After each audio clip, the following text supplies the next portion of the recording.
fabriquer des machines vivantes, ne serait-ce qu'une mouche.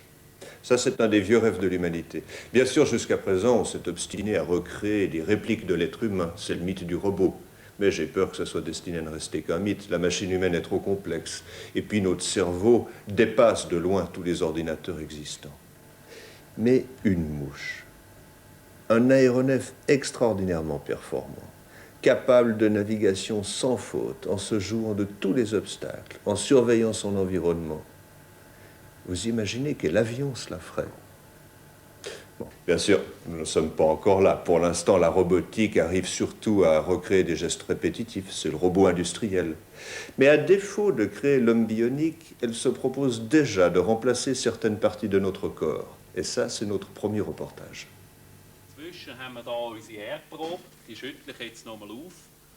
Regardez bien cette scène. Ce cours de chimie serait absolument banal si Beat Vetterli avait ses deux bras.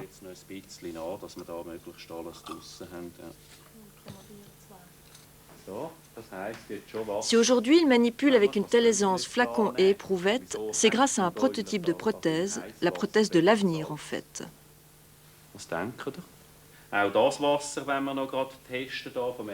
Mais revenons-en au début.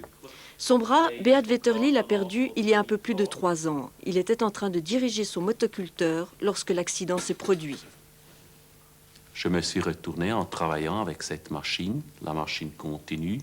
J'étais probablement plus assez, j'ai plus su tenir assez bien. Il y a eu quelque chose dans la terre qui fait que la machine monte, mais avec un choc, ça m'a tiré en avant et avec la veste que j'ai portée, ça a accroché et le bras était dedans et ce sont des fractions de secondes qui se passent et ça a été là, le bras était perdu quoi. Après les premiers soins, Beat Vetterli est opéré une deuxième fois à l'hôpital de la CNA à Bellicone. Une opération qui vise à assurer la meilleure adaptation possible du moignon à la prothèse.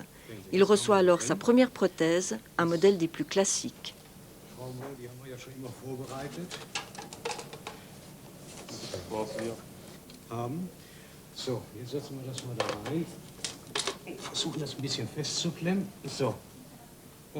J'ai dès le début toujours travaillé mes muscles. En roulant en voiture ou quand je faisais quelque chose, c'est ce reste du bras à travailler les deux muscles, les deux grands muscles, le biceps et le triceps, sans que je savais que je les ai besoin. Une fois que j'ai reçu la prothèse, j'ai tout de suite commencé à utiliser pour tout. J'ai poussé la brouette quoi, dans le jardin et tout, lourd pour voir ce que ça, si ça tient. Quoi. On veut tout essayer. Also moi, c'est mon caractère peut-être que je veux voir jusqu'à quel point je peux aller. Et finalement, je dois dire, on sait vraiment beaucoup faire. Beaucoup, mais on doit être raisonnable. Parce que pour porter, quand on coince ça, c'est une tellement petite pièce que je sais, ça en peut peut-être 10 ou 20 kilos. Mais après une certaine poids, ça craque. Et après, ça me sert à plus rien. Je dois de nouveau attendre, porter la prothèse. Et c'est inutile, quoi. Bon. Voilà, on va vite. Ce que ce technicien vérifie, ce sont les impulsions électriques produites par les muscles. Impulsions qui produisent les mouvements de la main de la prothèse.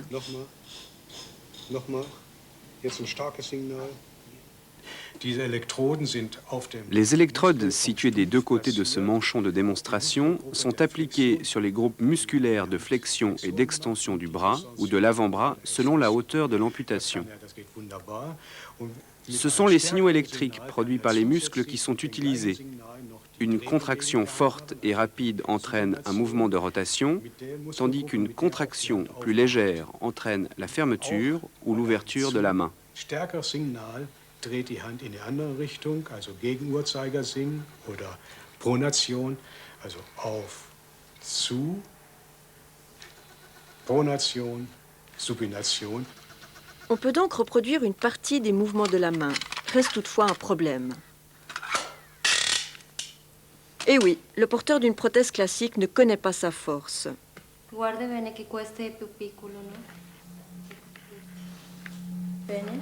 Il doit apprendre à contrôler ses mouvements avec son seul regard. Autant dire qu'il est difficile, voire impossible, de saisir des objets délicats. Troppo. Adesso. Bene, bravo. Restait donc à inventer une prothèse sensible.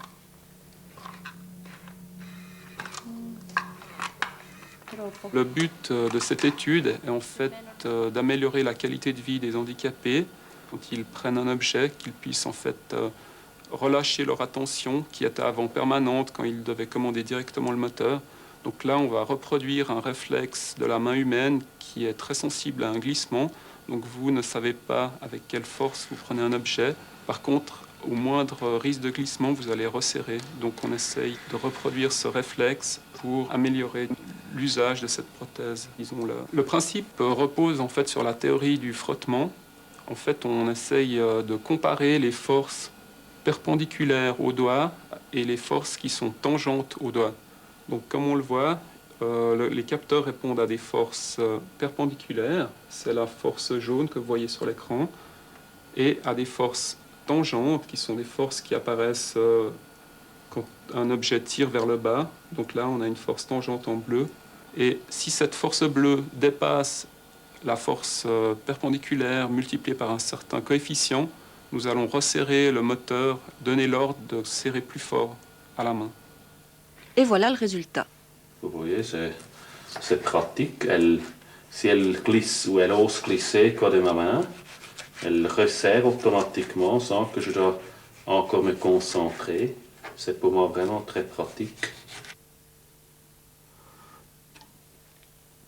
C'est assez fascinant comment ça facilite des choses. On peut peut-être pas s'imaginer, mais ce sont des petites choses qui sont devenues importantes pour moi. Elle a des inconvénients, cette prothèse? Elle a encore des inconvénients, oui. Par exemple, le poids. Elle est plus lourde. Bon, ça, c'est peut-être parce que ce sont les premiers qu'on vient faire. Ils ne sont pas encore tout à fait comme on veut le faire. Elle est un peu plus lourde, ça on sent avec l'angle. Et donc, il y a aussi ce problème parce que le contact, also les sensors qui mesurent, quoi, c'est que sur un point. Alors, avec ça, des fois, quand je prends quelque chose ici, elle ferme, elle pince trop. Ou quand je le prends ici, alors elle ferme aussi complètement. Je dois faire attention que je suis vraiment sur les points où elle mesure, quoi. Cette prothèse, inventée par les PFL, a été développée à la demande de la CNA. Ils ne sont que 4 en Suisse à en être équipés pour l'instant. Leurs réflexions permettront d'améliorer le prototype. Actuellement, vous avez un capteur dans le bout du doigt, un capteur dans le bout du pouce. Évidemment, il faudrait idéalement avoir encore un capteur dans cette zone qui soit utile pour tous les objets cylindriques comme les verres, les gobelets. Oui, parce que si on va à un robot industriel, ils sont tellement agiles ou quoi, mais on doit aussi se rendre compte, on n'a pas la capacité de diriger ça. Parce que vous n'avez pas autant de muscles que vous pouvez jouer pour donner les ordres. On ne peut pas diriger ça normalement, ou pas encore, ça vient peut-être. Avec l'électronique, c'est possible de diriger ça autrement. Mais ce qu'on doit aussi voir, et ça je me suis rendu compte, c'est quelque chose d'artificiel dans l'espace, quoi. Si vous bougez dans l'espace, ça c'est quand même, si vous voulez, comme un bâton. Si vous bougez votre main, elle tourne, elle fait tous les mouvements en une fois dans les 3 dimensions. Ça, c'est raide d'une façon. Ça peut, pour moi, also c'est pas possible maintenant de faire ça autrement. Ce sont des petits pas. Peut-être qu'on peut faire encore que ici. Ça peut bouger comme ça. C'est un rêve pour moi. On peut demander toujours plus, mais il faut aussi voir à quel prix. Et je crois maintenant, si on voit aussi les prix, ça, il faut aussi se rendre compte ce que ça coûte. C'est bon, mais il faut penser, il y a aussi peut-être une fin de limite, ça s'arrête ici. Ce qu'il y a d'extraordinaire avec cette main artificielle qu'on vient de voir, c'est que grâce à ces capteurs, elle est déjà capable d'une certaine forme d'autonomie.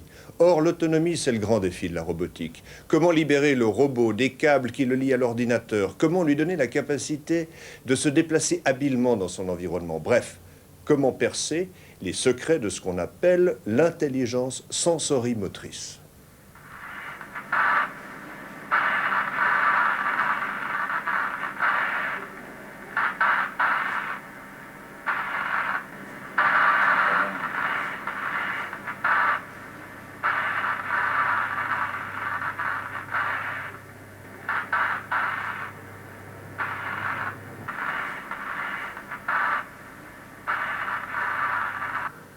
Nicolas Franceschini, qu'est-ce que vous êtes en train de faire là?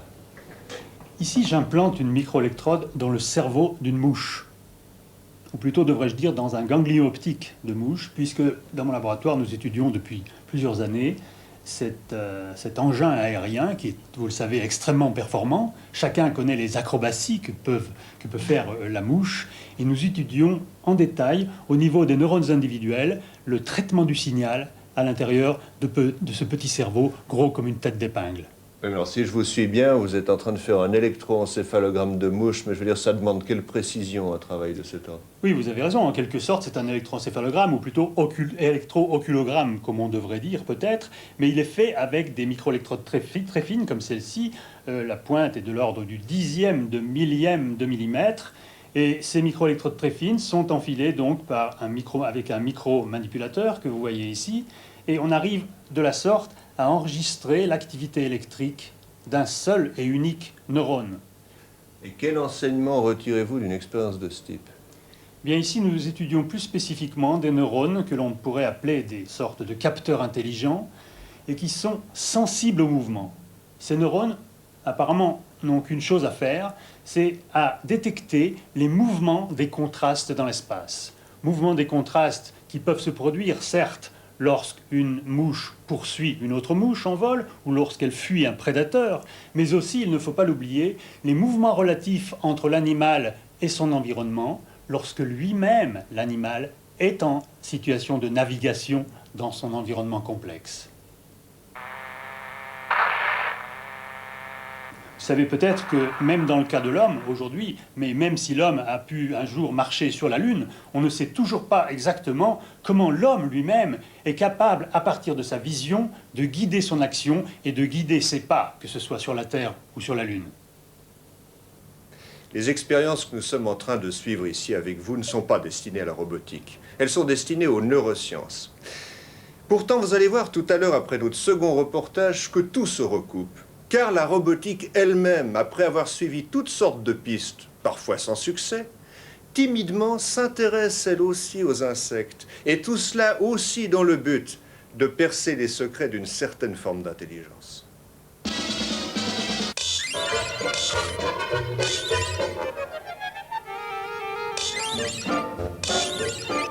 Salut, je m'appelle Lola. Je suis un robot en avance sur son temps car je suis très intelligente. Hé, oh! Hé! Oh! Doucement! Aïe! Aïe! Elle est complètement folle, cette fille. Elle pourrait faire attention. Elle est aussi stupide que sa tondeuse. Bon. J'en étais où? Ah oui, l'intelligence. Au départ, il s'agit d'un rêve. D'un rêve très ancien, celui d'une machine créée par l'homme à son image. Au XVIIIe siècle, des artisans de génie inventent l'automate. Face à ces curieuses machines, une question agite déjà les salons de l'époque. Possèdent-elles, oui ou non, une conscience? Les robots, c'est la science-fiction qui les a créés. Plus grands, plus forts, souvent méchants, parfois gentils. Le mot robot vient du tchèque. Il traduit l'idée de travail forcé. En réalité, c'est bien de travail dont il s'agit. Dans de nombreuses tâches, la force mécanique de ces machines a remplacé la main de l'homme. Plus précis, plus docile, les robots copient les gestes des humains. Mais il leur manque l'essentiel, l'intelligence.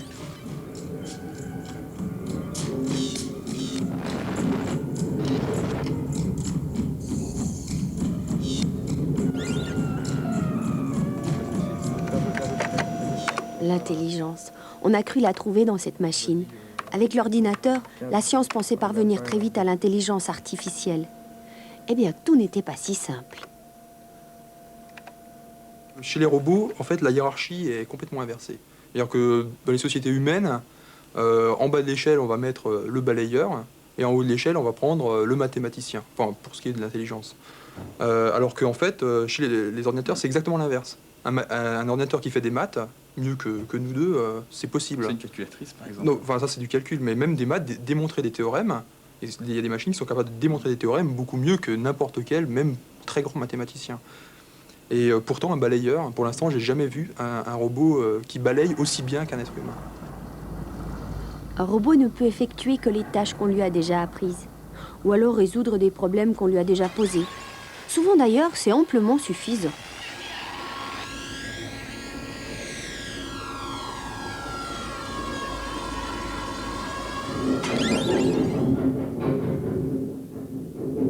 Pour les déplacements, c'est pareil. Ces chariots de transport suivent un parcours strictement défini par des lignes gravées dans le sol. Leur environnement est parfaitement défini.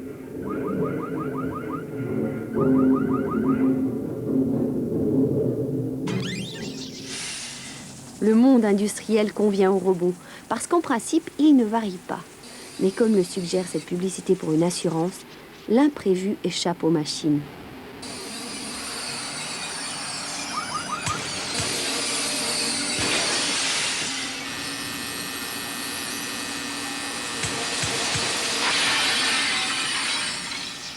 Malheureusement, dans le monde extérieur, la règle, c'est justement l'imprévisible. Ce robot démineur, par exemple, dépend de son opérateur, à distance bien sûr.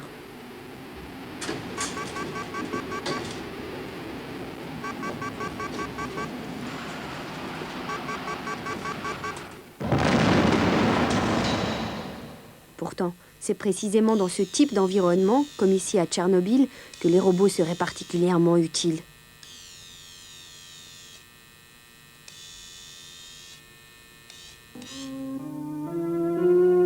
En résumé, un robot est capable d'exécuter une partition, mais il ne peut pas l'interpréter et encore moins improviser.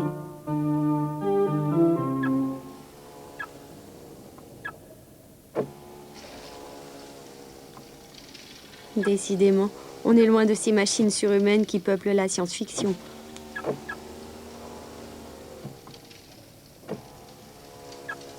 Allez, allez, encore un petit effort.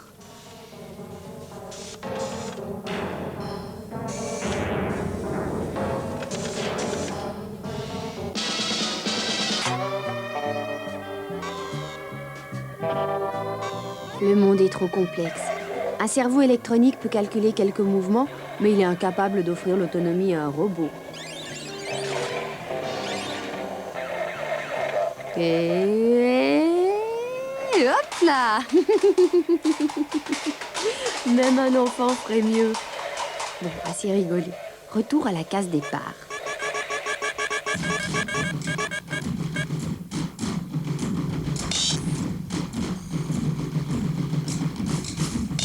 Les rêves ont la vie dure et les chercheurs sont des gens têtus. Un peu partout dans le monde, on commence à aborder le problème sur des bases différentes. À l'université de Neuchâtel, on redécouvre les vertus du corps. Le corps comme un instrument indispensable pour explorer et comprendre le monde. Si le laboratoire est consacré à l'informatique, l'inspiration ne se trouve pas dans les ordinateurs, mais dans les expériences des psychologues. On a pris un petit peu la même intuition que Piaget avait utilisée pour la psychologie de l'enfant, en s'apercevant que l'enfant, au départ, savait essentiellement réagir à des stimulations extérieures. C'est ce qu'il a appelé les schèmes sensorimoteurs. Bon, c'est un mot compliqué pour dire simplement des systèmes de réaction à l'environnement, comme l'enfant qui réagit à l'odeur de sa mère, se met à téter, etc. Au départ, l'enfant bouge au hasard, mais ces mouvements le mettent en contact avec son environnement immédiat. Les liens qu'il fait peu à peu entre ses gestes et les sensations qu'il en retire constituent le début de l'apprentissage. C'est ça qu'on appelle des boucles sensorimotrices. Évidemment, notre robot n'est pas muni de cette motricité et capable de téter quoi que ce soit.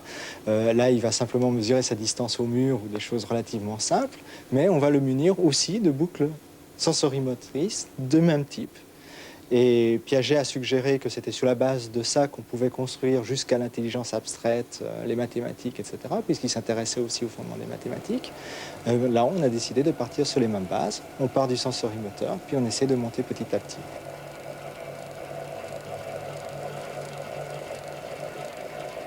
Tous les sens du robot se résument à ses yeux. Des sonars, en fait, qui lui permettent de percevoir les espaces et les obstacles. Quand il se déplace, il sait quelle est la direction de son mouvement, un peu comme l'enfant qui sait quand il bouge un bras ou une jambe. Il enregistre ensuite comment sa vision du monde change chaque fois qu'il bouge.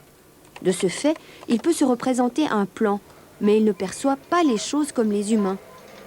Sur cet écran, l'espace tel que nous le concevons. Par contre, dans la mémoire du robot, le même espace apparaît comme un ensemble de points et les mouvements possibles à partir de ceux-ci. C'est comme si vous aviez un pilote dans un avion où on ne lui a jamais appris ce que c'était voler, on ne lui a jamais appris ce que c'était une piste d'atterrissage. Il est dans un cockpit où il ne voit pas le monde extérieur et il n'a que les cadrans. Et tout ce qu'il voit, c'est que quand il bouge les manettes, les cadrans bougent. À partir de là, comment peut-il un jour imaginer qu'il est en train de s'envoler, d'atterrir, de bouger quelque part dans le ciel? Eh bien, c'est un peu le point de départ. Il est là derrière ses cadrans, il bouge les manettes, les cadrans bougent, et il doit se dire, mais où est-ce que je suis? Qu'est-ce que c'est que ça? Cette question, le petit enfant se la pose aussi. Dans cette expérience, un mobile tourne en ombre chinoise sur un écran quand le bébé coupe un faisceau lumineux avec ses pieds. Au début, il y parvient par hasard. Mais même sans comprendre ce qui se passe, il remarque très vite que pour animer le mobile, il faut bouger les pieds. Le robot en est là. Ça fait quel âge? 1 an, 2 ans? 15 jours, 1 mois, quelque chose comme ça. Mais il lui faudra manger beaucoup de programmes à ce petit. Cousi, cousi, cousi. Miam, miam.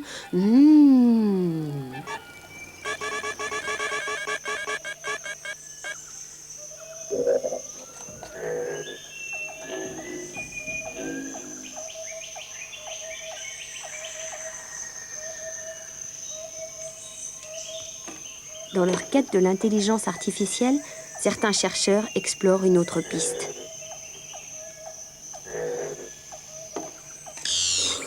À l'Université libre de Bruxelles, une équipe s'intéressait au phénomène d'auto-organisation de la matière.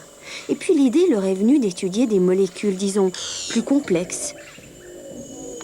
On peut dire que l'homme, jusqu'à présent, lorsqu'il a voulu construire des robots, a pris un modèle, et ce modèle, c'était l'homme lui-même. Il a voulu faire des machines, je caricature un peu, à notre image. C'est un projet extrêmement ambitieux, et on a connu des succès, mais on a connu aussi pas mal d'échecs.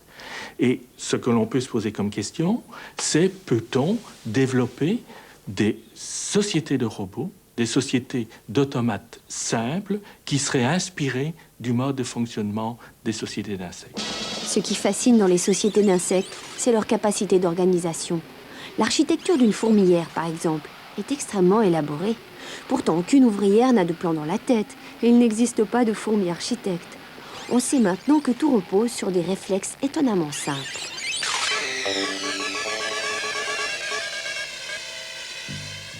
Ces petites bêtes s'appellent des képéras, c'est-à-dire des scarabées dans la mythologie égyptienne. Ils ont été conçus à l'École polytechnique fédérale de Lausanne, au département de micro-informatique. Comme chez les insectes, ces robots agissent uniquement en fonction de leurs réflexes. C'est fait d'une manière extrêmement simple. C'est juste que quand les capteurs sont excités d'un côté, ça accélère la roue qui est du même côté, et du coup, il tourne du côté opposé à l'obstacle. C'est tout. Mais pourtant, on dirait que vous lui faites peur quand vous approchez votre main. Oui, effectivement, si je mets ma main derrière, il s'enfuit. Il s'enfuit. Pourquoi? Parce que simplement, les 2 capteurs derrière sont excités, ça accélère les 2 roues, donc il s'enfuit. L'homme a toujours voulu introduire ses propres réactions dans les machines. Le cinéma sait très bien l'exploiter. Pourtant, un réflexe, ça n'est pas intelligent.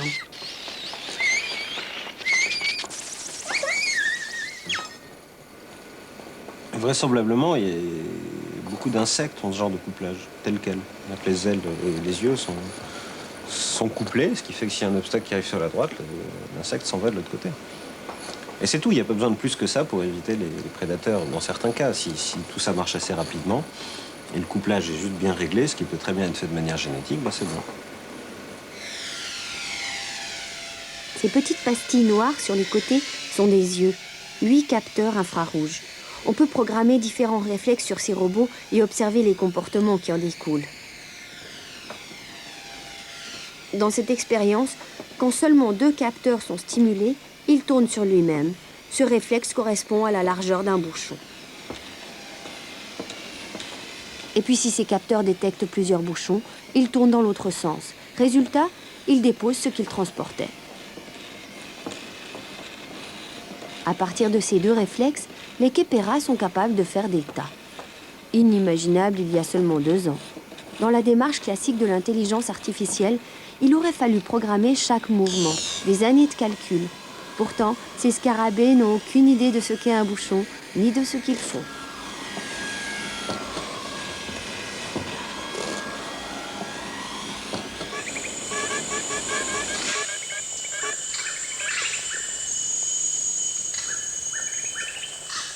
Chez les fourmis, les réflexes ont été affinés par des milliers d'années d'évolution.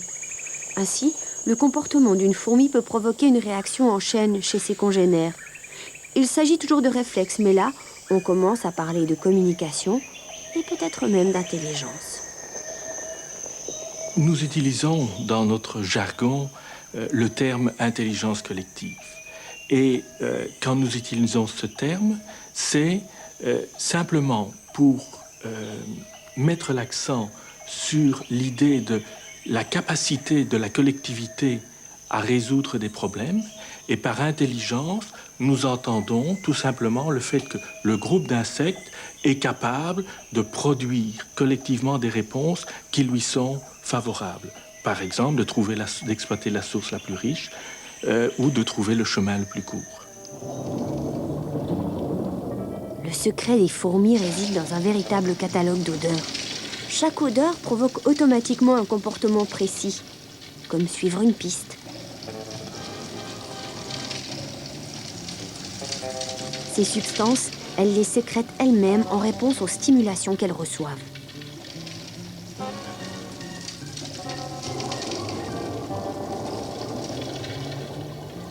Par exemple, quand une fourmi découvre par hasard une source de nourriture, elle retourne au nid en marquant le chemin.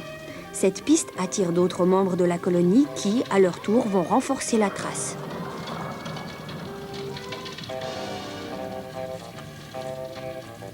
Tous les individus possèdent exactement les mêmes réflexes. Donc avec le temps, une loi statistique veut que le chemin le plus court soit renforcé le plus vite. Peu importe si une fourmi s'égare ou meurt, cela ne change pas le résultat collectif.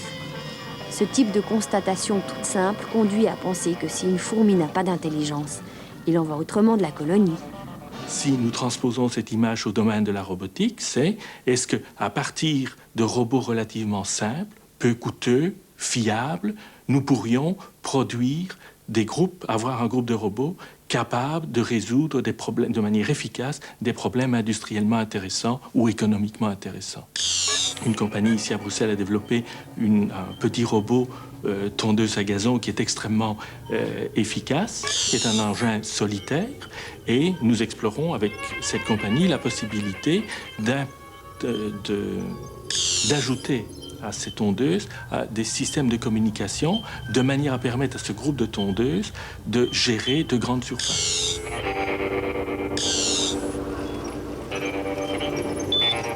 On l'appelle la tortue. Elle fonctionne à l'énergie solaire et on peut la laisser tout l'été dans son jardin.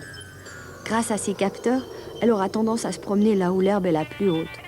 Par des signaux d'attraction ou de répulsion, un groupe de tortues pourrait se concentrer à l'endroit où le travail est important et se disperser par la suite.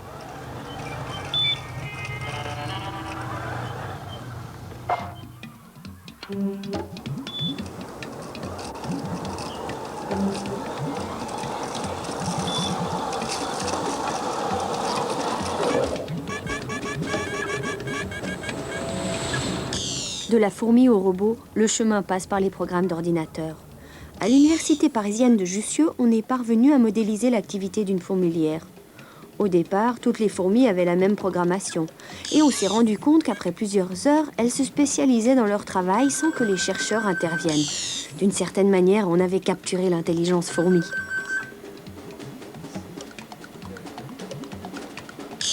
L'intérêt de la chose, c'est de dire qu'effectivement, on ne fait pas de la simulation uniquement pour simuler des phénomènes naturels, ce qui est déjà intéressant en soi, mais c'est pour utiliser les connaissances que l'on a pu acquérir dans ces simulations pour faire des sociétés de robots qui seraient capables de s'auto-organiser pour accomplir un certain nombre de tâches.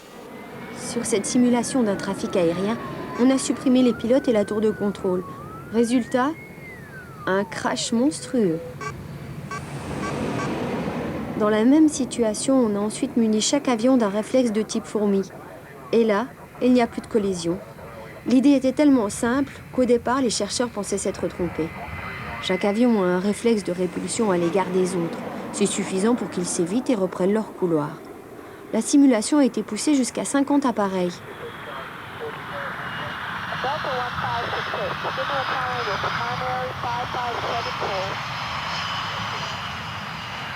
L'expérience est basée sur des paramètres réels. Ici, un Boeing 747. Et l'aviation civile française s'intéresse au projet. On élimine le problème du sens en restant uniquement dans des phénomènes de réaction à des situations, un peu comme les animaux, comme l'antilope va sentir le lion, et à ce moment-là, elle va fuir, et inversement, le lion sentant l'antilope va chercher à l'attraper. Il n'y a pas besoin de sens derrière tout ça, il n'y a que des réactions fondamentales, presque vitales, à des situations dans lesquelles ces agents vont pouvoir perdurer, vont pouvoir s'adapter et vont pouvoir vivre.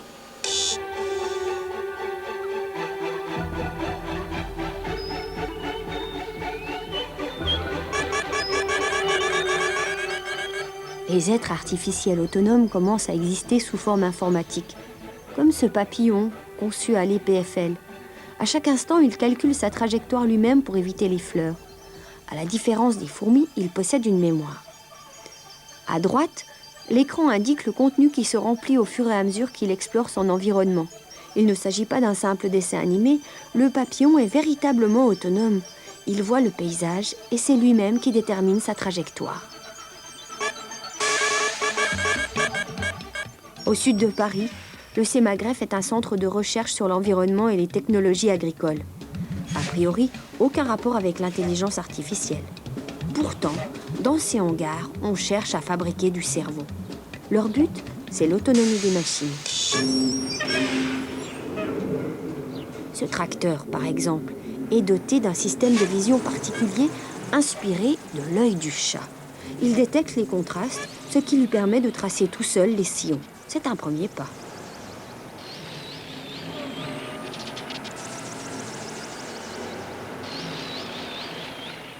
Dans le monde agricole, il n'existe pas de champs identiques. Le terrain est même tellement varié qu'on préférerait construire des robots capables de trouver eux-mêmes leurs propres solutions. On en arrive donc au cerveau.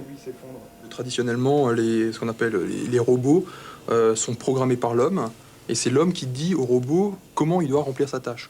Et après, une fois qu'on lui a dit comment il fallait faire, il continue à faire sa tâche comme on lui a appris. Alors que nous, notre discipline, c'est plutôt de faire en sorte que le robot apprenne lui-même la tâche qu'il a à accomplir. Et pour ça, au lieu de lui dire comment la résoudre, on lui donne juste des informations en lui disant c'est bien ce que tu fais ou c'est mal. Et juste en fonction de ces informations-là, il va essayer de corriger ses comportements et de trouver lui-même comment il faut faire pour résoudre la tâche. Donc en gros, on dit au robot si ce qu'il fait est bien ou est mal. Donc ça correspond un peu à un apprentissage avec la carotte et le bâton. S'il fait bien, on lui donne un sucre, et puis s'il fait mal, on le frappe. Et en fait, son but à lui, c'est de trouver les suites d'actions de manière à maximiser le nombre de sucres qu'il va avoir. Ce genre d'étude qui paraît très en amont, en fait, on peut se dire que c'est un délire pour s'amuser. En fait, C'est très utile, c'est indispensable, mais pour les applications directement. Par exemple, ce robot sarcleur, ou du moins le programme qui pourrait le faire fonctionner. Le robot est symbolisé en bleu, en vert les mauvaises herbes qu'il doit détruire, en rose les salades. Par rapport à ce qu'il voit autour de lui, certains mouvements lui rapportent des points, d'autres le pénalisent. Alors, au fil du temps, le programme se modifie par lui-même en ne gardant que les règles positives. C'est-à-dire qu'il apprend tout seul à ne manger que les mauvaises herbes. Et là, c'est un pas de plus vers l'intelligence artificielle. Le robot existe déjà à l'état de prototype, mais bien des problèmes sont encore à résoudre avant qu'on puisse le lâcher dans nos campagnes.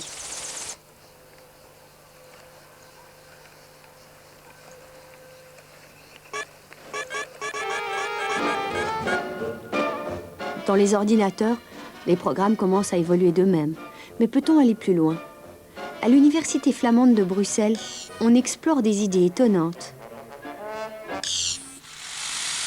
Ce robot apprend d'abord à éviter les chocs. Au départ, il est maladroit, mais les chocs sont enregistrés par des capteurs. Comme on lui a programmé l'ordre d'éviter les obstacles, chaque contact va augmenter la sensibilité de ses yeux. En fait, des capteurs infrarouges. Résultat, il finit par apprendre tout seul la distance entre son corps et les obstacles.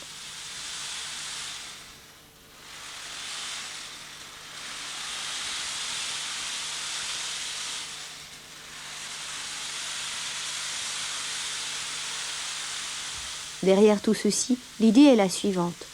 Pour qu'un robot puisse accomplir une tâche, il faut qu'il la ressente comme un besoin vital, comme si c'était le but de sa vie.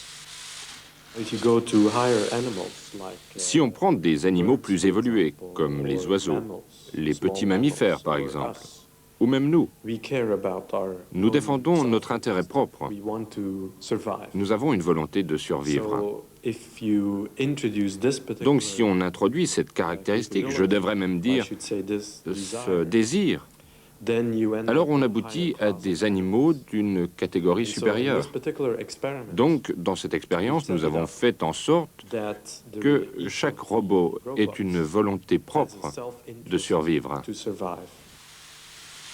Pour survivre, le robot doit recharger ses batteries dans une station-service.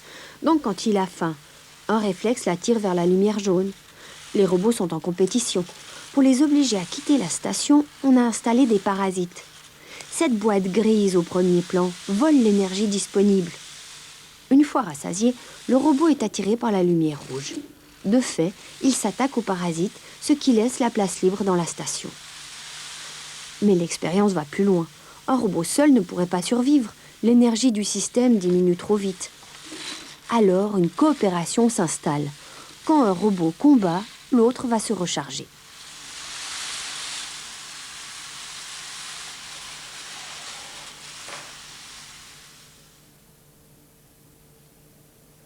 Encore une fois, ces machines n'ont aucune conscience de ce qui se passe réellement. Simplement, le besoin d'énergie joue le rôle d'un arbitre interne. Étonnamment, ça suffit pour faire naître un comportement d'entraide.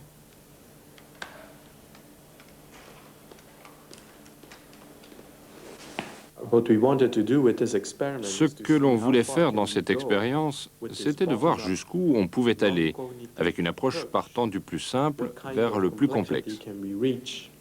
Et je pense qu'il est stupéfiant de constater quel niveau de complexité on atteint sans avoir à introduire des processus de raisonnement conscient.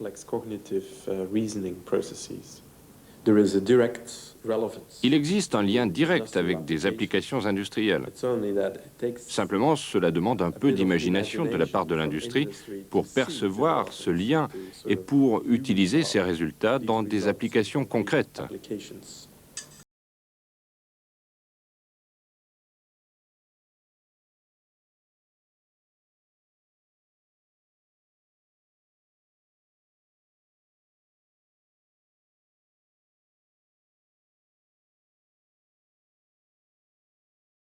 Les chercheurs, eux, n'en manquent pas.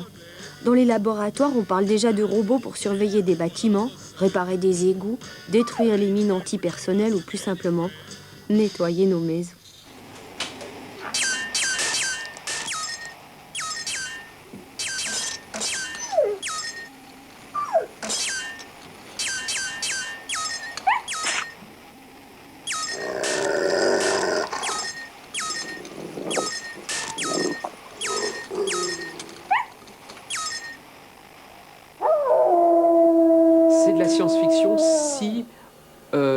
imagine qu'on doit réaliser tous ces robots à l'heure actuelle, c'est-à-dire c'est de la science-fiction à 15 ans.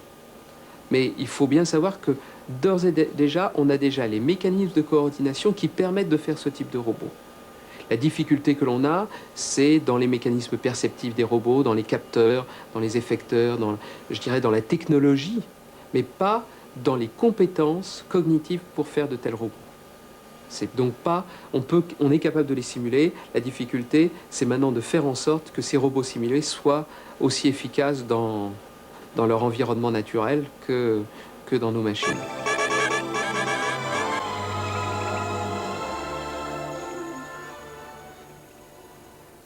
Alors là, retour dans le laboratoire et on observe une mouche qui ne vole pas, elle. Elle se contente de marcher.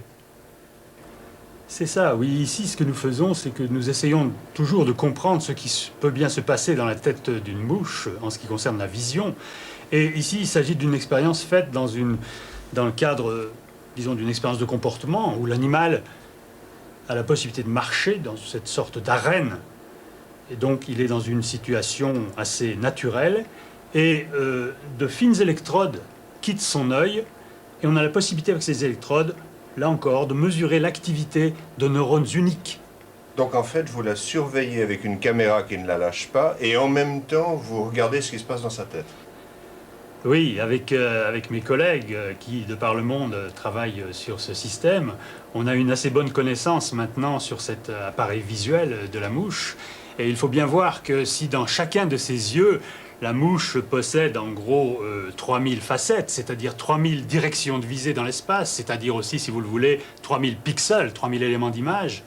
Eh bien, une même facette, c'est déjà un petit monde sensoriel, car il y a en effet dans chaque facette 8 cellules photoréceptrices, qui sont très fines. Et derrière ces cellules photoréceptrices, qui d'ailleurs pratiquent la division du travail, dans la mesure où certaines d'entre elles sont sensibles aux couleurs plutôt, alors que d'autres seront sensibles au mouvement, eh bien on a des microcircuits, de véritables circuits intégrés biologiques, si vous voulez, qui font le travail, qui font ce travail de traitement du signal, et qui, pas à pas, vont transmettre leurs informations, après les avoir digérées, vers des neurones d'ordre plus élevé, par exemple vers les neurones détecteurs de mouvement.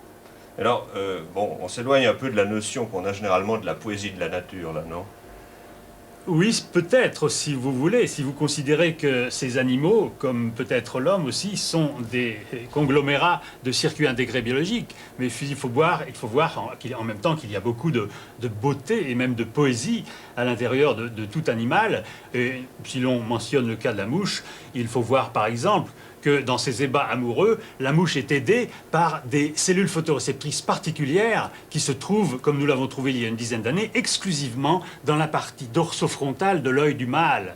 C'est avec cette partie dorsofrontale, semble-t-il, que le mâle est capable de pourchasser la femelle. Et ces cellules photoréceptrices sont câblées de manière différente dans le système nerveux et donnent naissance, à vrai dire, à toute une machinerie neuronale qui est spécifique au mâle. L'intérêt d'une observation biologique, c'est quoi? C'est d'extraire un principe de fonctionnement, de comprendre comment fonctionne le vivant. Lorsqu'on maîtrise ce principe, rien n'empêche, par exemple, de passer du biologique à l'électronique. Et c'est ainsi que ce que je tiens dans la main, c'est une réplique parfaite d'un neurone de mouche, plus précisément d'un neurone détecteur de mouvement. À la base, nous essayons de comprendre ce qu'il se passe dans la tête des animaux, et en particulier dans leur œil. Nous essayons de comprendre leurs circuits. Et si nous avons reconstruit les neurones détecteurs de mouvement de la mouche en composants élémentaires, en composants électroniques, c'est tout simplement pour montrer que nous avions compris certaines bribes du fonctionnement du système nerveux. Alors soyons clairs, vous avez reconstruit une partie de la mouche. Tout à fait, nous avons reconstruit une partie de la mouche, à savoir ces neurones détecteurs de mouvement, et même nous sommes allés un peu plus loin dans la mesure où nous avons essayé de les exploiter, et nous les avons montés à bord d'un véritable robot. Un robot qui, désormais, voit. Il a la possibilité de voir avec ses yeux composés, et sa vision est basée exclusivement sur le mouvement. Il détecte le mouvement et il est capable de se diriger vers une cible, qui est une lampe allumée dans la pièce, tout en évitant les obstacles, et c'est là l'essentiel. Alors je crois quand même ce qu'il faut préciser, parce que c'est assez exceptionnel, c'est que ça n'a rien à voir avec d'autres réalisations qu'on connaît déjà.